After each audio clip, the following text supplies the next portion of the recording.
Okay, we're live today. This is coming from London at what time is it? 6:43 p.m. So yeah, ending the day. I thought we will talk about setting up Google Analytics the right way for e-commerce.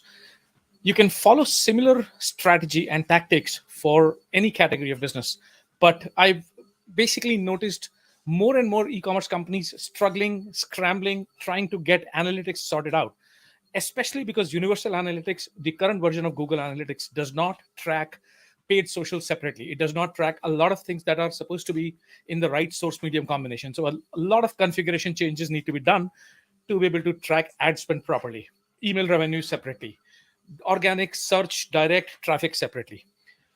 While they invest time, effort, and energy into doing this, it's a friction to move everything over to GA4. And especially considering the fact that Google is constantly updating GA4 and they're actually doing this aggressively over the last few months, it's becoming harder and harder to keep pace with changing schema, changing screens, changing reports. So I wanted to start and give a couple of different training modules here. So the first one in this is basic setup, how to get started with integrating Google Analytics into your Shopify, into your tag managers, and everywhere else. So in this, first of all, let's be clear. Universal Analytics will stop working in July. This means that any data that's being collected will stay in, and it'll only be saved in Universal Analytics through July. After that, Google GA4 will replace it, and GA4 will not carry on any historical data. So if you do not have a GA4 property tracking your current traffic, then that data is basically going to be reported only in Universal Analytics. So in December, if you go down and say, hey, I need to produce a report for the entire year, you're going to have to look at two separate systems. Universal Analytics for January through today, and then from today through rest of the year in GA4. So it's highly encouraged. So we are making recommendations to almost every clients that we work with that move to GA4 as soon as you can to be able to collect as much data in GA4 as possible. Now, it's not just about data. There's a whole bunch of new features, whole bunch of automation, the way Google Analytics is reading user behavior and all, that it's imperative that you move and start tracking there. Now, how do we do that? There are 5 core steps involved. We are going to do this on the screen step by step. So this becomes a kind of training for a few agencies that we are, helping. And then, of course, for anybody that's interested. So you set up a GA4 property first in Google Analytics. We'll start by creating a brand new account. We have a training website on Shopify setup, and we'll show you how to implement it there. Then set up a GTM account, set up a GTM tag in Shopify, embed GA4 with GTM for traffic tracking, and then customize your configuration in GTM with the data layer for e-commerce tracking. There are specific events that you want to track in e-commerce. Now, GA4 has some of those events pre-built, and I'll show you in this training on how those events are configured. Events such as view product, events such as add to cart, events such as start at checkout, etc. So we will cover all of those things. And in the meantime, if there's any questions, leave them in the comments below. I'll try my level best to answer them during this video or after. Okay, so let's get started. First of all, we are going to go to Analytics and create a new account here. So let's start by creating a new account. Because I have not created an account, I wanted to do this from scratch. Let's create a brand new account. Let's call this account eComBrew training account. And we are going to go here next, property setup, training store. Let's save the timeline too. Let's keep all this default for now. And then we're not going to change any of these things. Create. Okay, Analytics terms and service, you accept, keep going, accept, and the property is technically created. The next thing it's going to ask you to do is create a data stream. This is where the data comes from. Now, from the web side of things, you can do cross-domain tracking. So even if you have multiple domains like store.admin.clients. You can track all of them almost on the, pretty much on the same domain. So you do the root domain here. My root domain right now, the one I'm using is this. So what I'm going to do is, let's take a look. This is the store. It runs on this domain.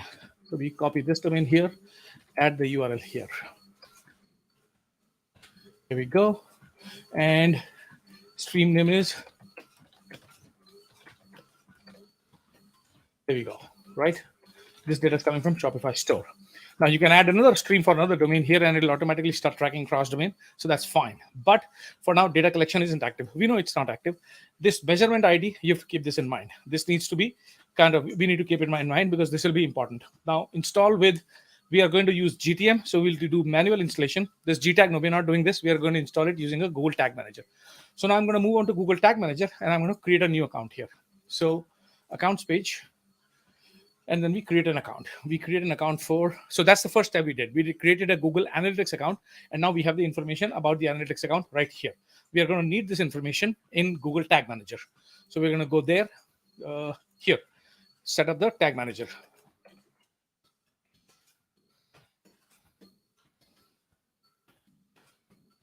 There you go. Share data, it's fine. The domain is this. Web and create. Yes, the account has been created, the container has been created. Now this container needs to be embedded in Shopify. So now we are going to copy this code first, and this is the third step here.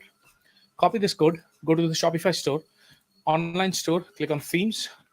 Once you're in the themes, you're going to edit. So go to these three dots here, edit code. You want to find your theme.liquid file here. That's the file you're going to edit. Go here. Now the instructions that they give is as high in the head as possible, right? So copy this, go to this page, and over here, this is the head. You can do this right after the meta tags. Enter, paste this code here. The tag is implemented. Always have this tag viewer enabled so you can see which tags are loading. Now, if I refresh this page at the moment, this is the website, by the way, you would see here in the tags, there are no tags. Absolutely nothing is being fired. Nothing is firing at the moment, right? So what we are going to now do is we are going to take this and then take the second part of this code, which is this in the body tag, right? So we copy this here, go back here, and then search for the body tag here. Next, here's the body. You simply go here and paste this here. Now that this is saved, let's just save this. No more changes required here. We are going to exit this, come back here. Now in this page, as you can see, the tag manager is tracking. Now we reload the page and see what's happening. And now this should start tracking the tag, Google Tag Manager. The tag is tracking. However, this data is still not being transported to Google Analytics because we have not configured this property in Google Analytics. So now let's go to Analytics, to Tag Manager, and add the first tag. Okay, this is done. Let's go to tag, and we are going to add a tag here. Let's call it GA4 configuration tag.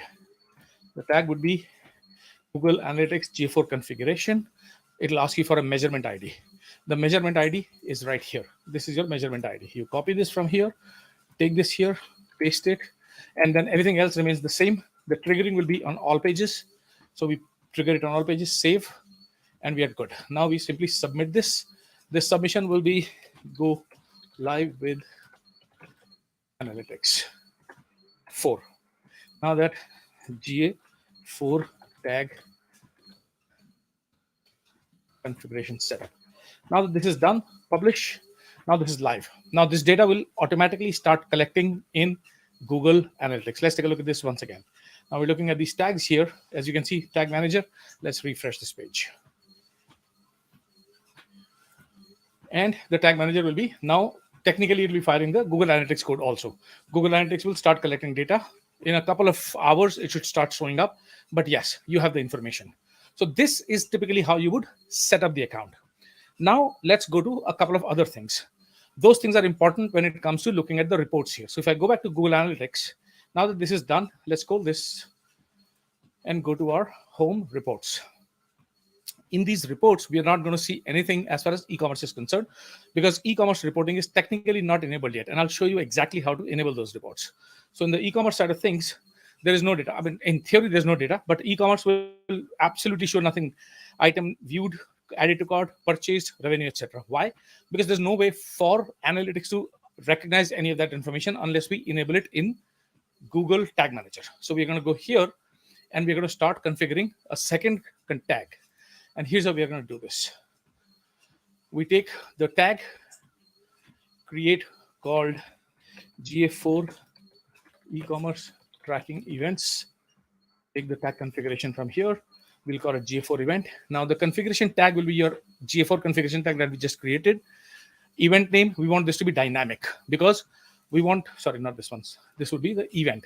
Whatever event is happening, whether they viewed a product, whether they added to cart, whether they proceeded to checkout, whether they completed purchase, those events will be added here. We want to remove the page host name from here. Let's do this. And then go to more settings here, e-commerce. You see this? Send e-commerce data. This is important. And let the data layer remain here. Why?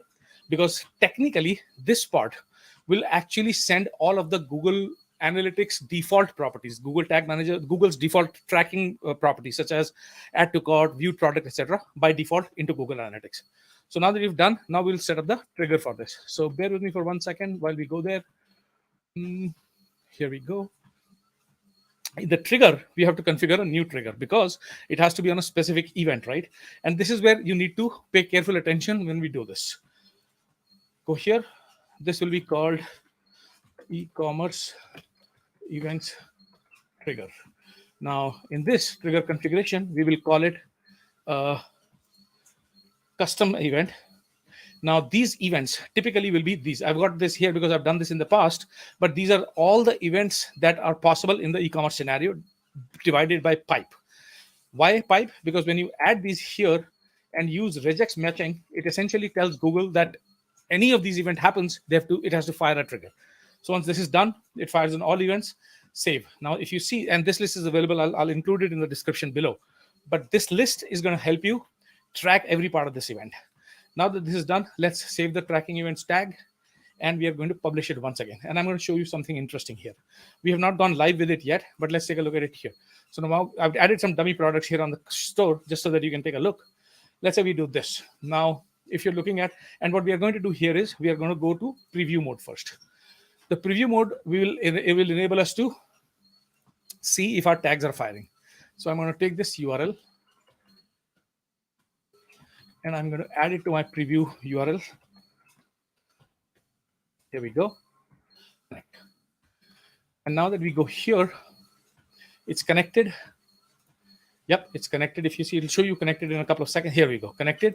Now, anything that's happening on this website is typically going to be tracking here on this page.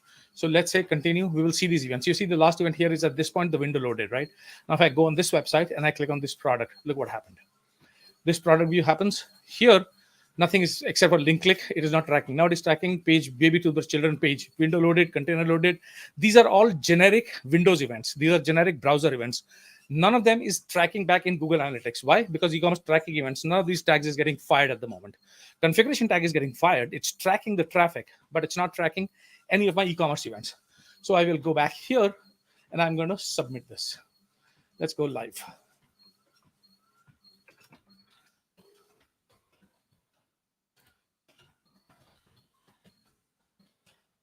There you go.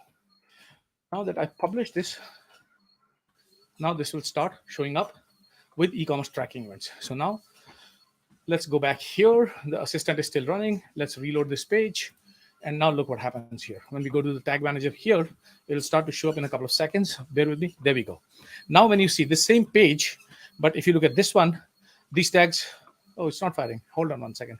We need to check why is this tag event not firing yet. Okay.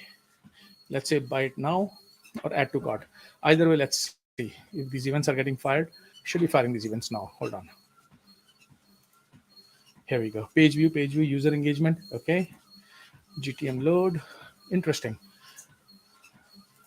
I'll tell you why. Because we are not doing it in the preview mode. So let's do a preview mode here once again.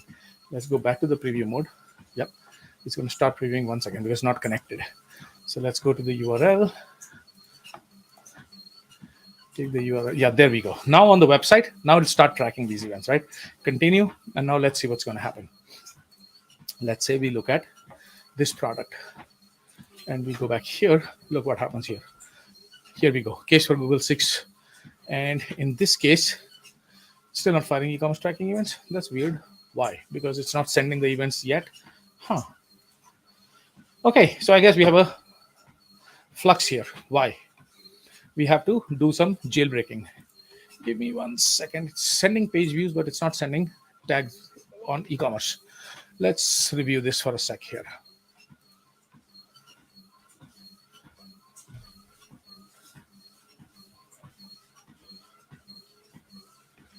we go back to, hang on.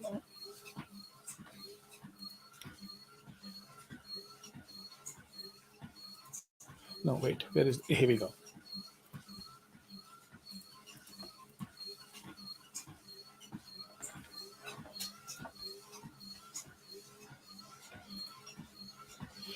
We check the configuration once again. It's happening. Send e-commerce data is fine. Data layer is fine. E-commerce events trigger is fine. We've set up all these events. Regex matching is good. Add to wish list, add to cart. Technically, this should fire the trigger. I think, is it a demo site? That's why we'll have to check, because if I click on checkout, typically it should be connected and it should be firing these here, right?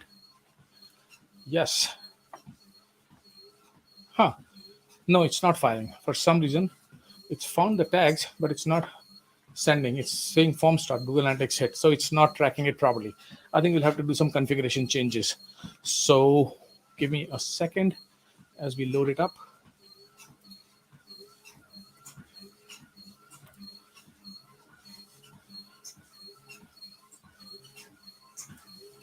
So it's tracking it as a form event in the debug mode, form submit, but it's not checking it in the event parameters cart notification form.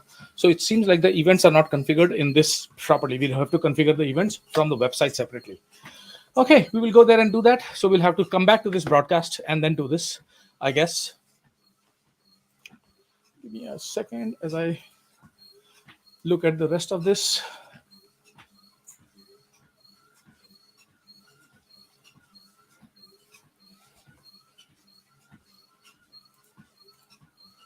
Oh, it's not connected now. Okay, let's reconnect this.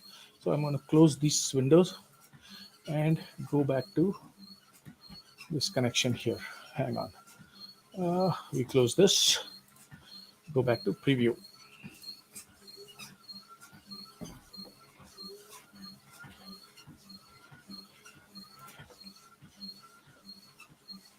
There we go.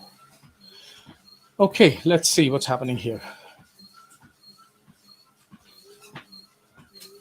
Continue. Containers loaded. DOM is ready. Tracking events is obviously not getting fired yet. But why it's not firing the product view? I think I'll have to check in the configuration on Shopify side here, because otherwise it technically should.